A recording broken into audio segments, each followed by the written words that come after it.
Good evening, and welcome to Lucia's horror show. I am Lucia, your guide to the macabre, your light in the darkness, your horror host, if you will. Tonight we shall delve into the tale The Masque of the Red Death by Edgar Allan Poe, published in 1842 in Graham's Magazine.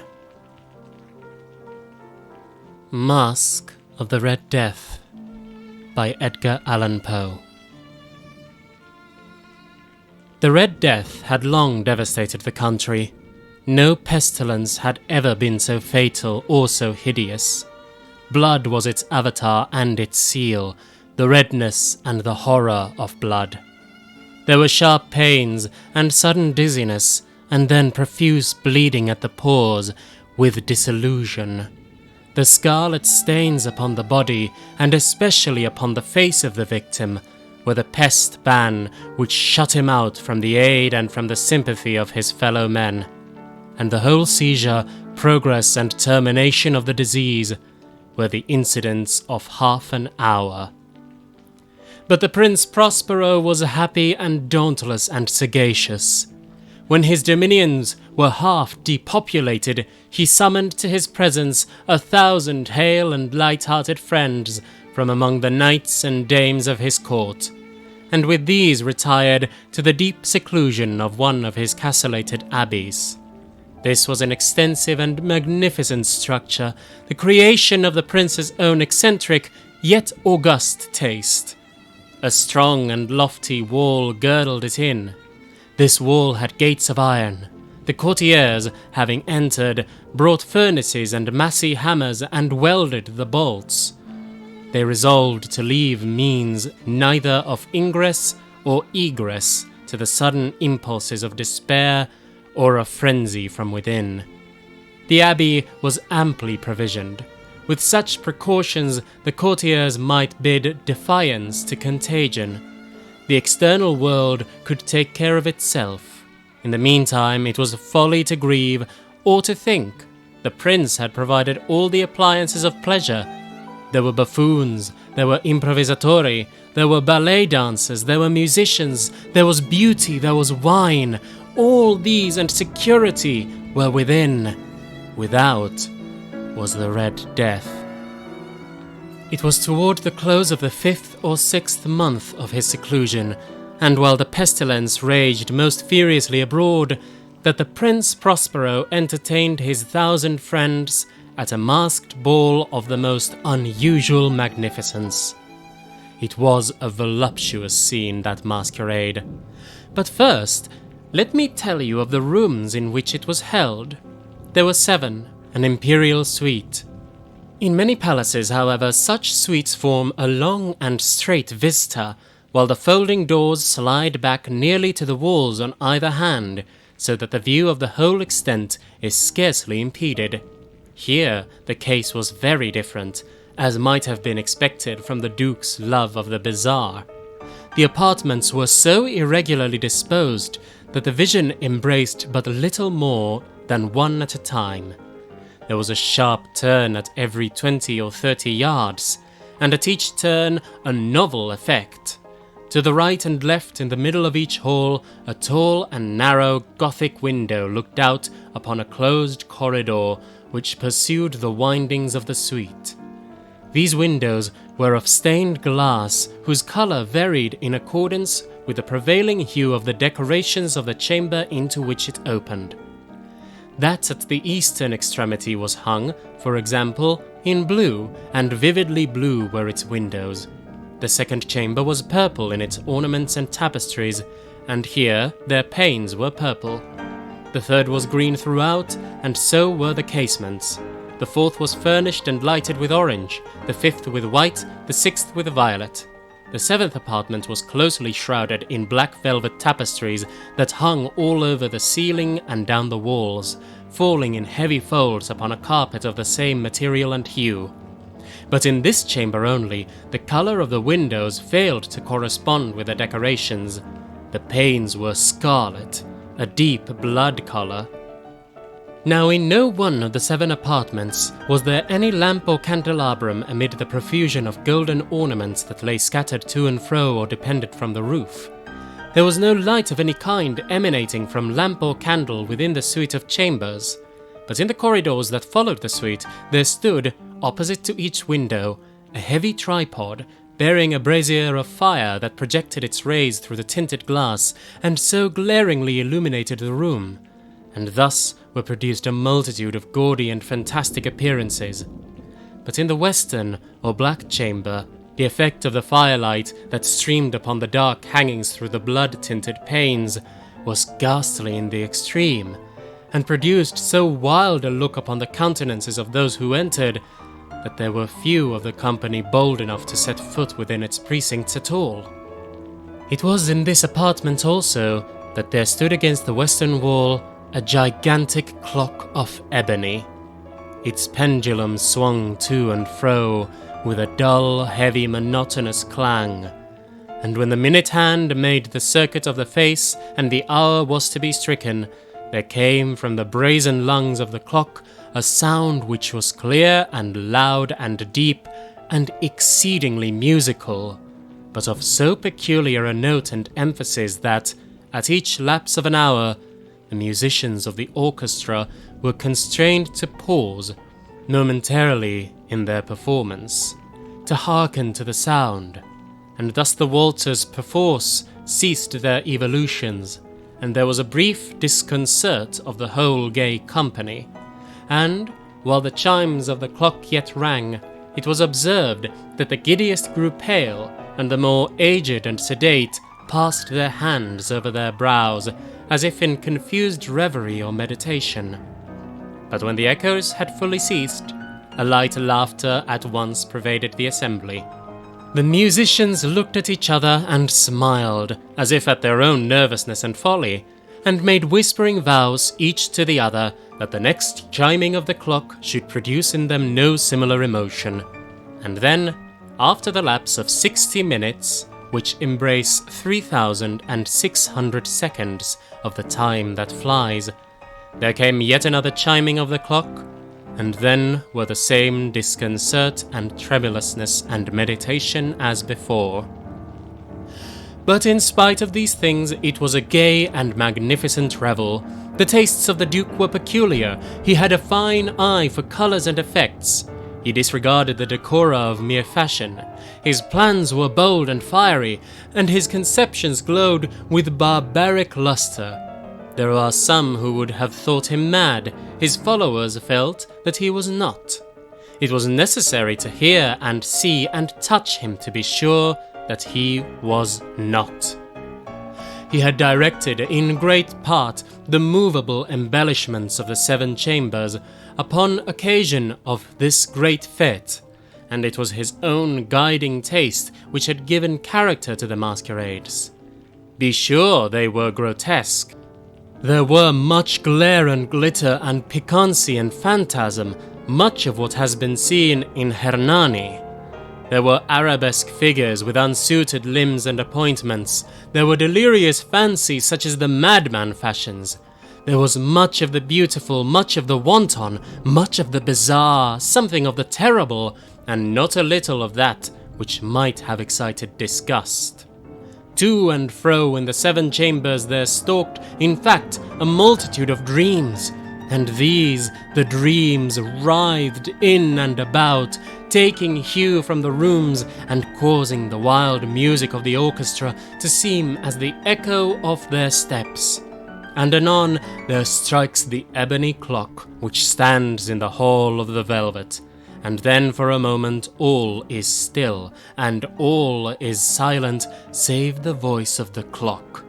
The dreams are stiff frozen as they stand, but the echoes of the chime die away. They have endured but an instant, and a light, half-subdued laughter floats after them as they depart. And now again the music swells, and the dreams live and writhe to and fro more merrily than ever, taking hue from the many-tinted windows through which stream the rays from the tripods. But to the chamber which lies most westwardly of the 7, there are now none of the maskers who venture, for the night is waning away, and there flows a ruddier light through the blood-coloured panes, and the blackness of the sable drapery appalls, and to him whose foot falls upon the sable velvet, there comes from the near clock of ebony a muffled peal more solemnly emphatic than any which reaches their ears who indulge in the more remote gaieties of the other apartments. But these other apartments were densely crowded, and in them beat feverishly the heart of life, and the revel went whirlingly on, until at length there commenced the sounding of midnight upon the clock. And when the music ceased, as I have told, the evolutions of the waltzers were quieted, and there was an uneasy cessation of all things as before. But now there were 12 strokes to be sounded by the bell of the clock, and thus it happened, perhaps, that more of thought crept, with more of time, into the meditations of the thoughtful among those who revelled. And thus too it happened, perhaps, that before the last echoes of the last chime had utterly sunk into silence, there were many individuals in the crowd who had found leisure to become aware of the presence of a masked figure which had arrested the attention of no single individual before. And the rumour of this new presence having spread itself whisperingly around, there arose at strength from the whole company a buzz or murmur expressive of disapprobation and surprise, and finally of terror, of horror, and of disgust. In an assembly of phantasms such as I have painted, it may well be supposed that no ordinary appearance could have excited such sensation. In truth, the masquerade license of the night was nearly unlimited, but the figure in question had out-Heroded Herod, and gone beyond the bounds of even the prince's indefinite decorum.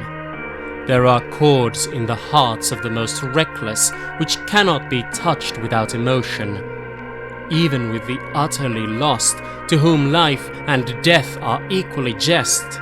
There are matters of which no jest can be made. The whole company, indeed, seemed now deeply to feel that in the costume and bearing of the stranger neither wit nor propriety existed. The figure was tall and gaunt, and shrouded from head to foot in the habiliments of the grave. The mask which concealed the visage was made so nearly to resemble the countenance of a stiffened corpse that the closest scrutiny must have had difficulty in detecting the cheat.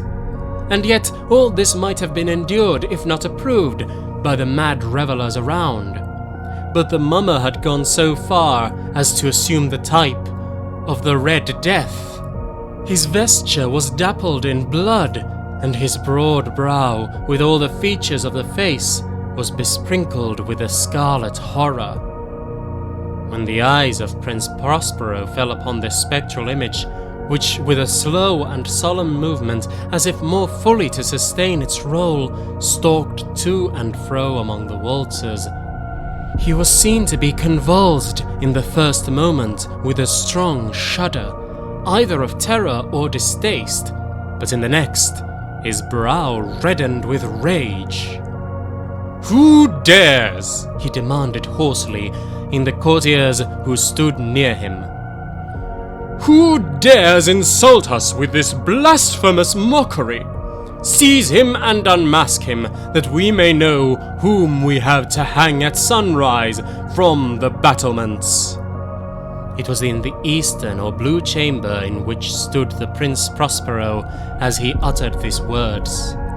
They rang throughout the 7 rooms loudly and clearly, for the prince was a bold and robust man, and the music had become hushed at the waving of his hand. It was in the blue room where stood the prince, with a group of pale courtiers by his side. At first, as he spoke, there was a slight rushing movement of this group in the direction of the intruder, who at the moment was also near at hand, and now, with a deliberate and stately step, made closer approach to the speaker. but from a certain nameless awe with which he had assumptions of the mummer had inspired the whole party, there were found none who put forth hand to seize him, so that, unimpeded, he passed within a yard of the prince's person, and, while the vast assembly, as if with one impulse, shrank from the centres of the rooms to the walls, he made his way uninterruptedly, but with the same solemn and measured step which had distinguished him from the first, through the blue chamber to the purple, through the purple to the green, through the green to the orange, through this again to the white, and even thence to the violet, ere a decided movement had been made to arrest him. It was then, however, that the Prince Prospero, maddening with rage and the shame of his own momentary cowardice, rushed hurriedly through the 6 chambers, while none followed him on account of a deadly terror that had seized upon all. He bore aloft a drawn dagger, and had approached in rapid impetuosity to within 3 or 4 feet of the retreating figure, when the latter, having attained the extremity of the velvet apartment, turned suddenly and confronted his pursuer. There was a sharp cry, and the dagger dropped gleaming upon the sable carpet, upon which, instantly afterwards, fell prostrate in death the Prince Prospero.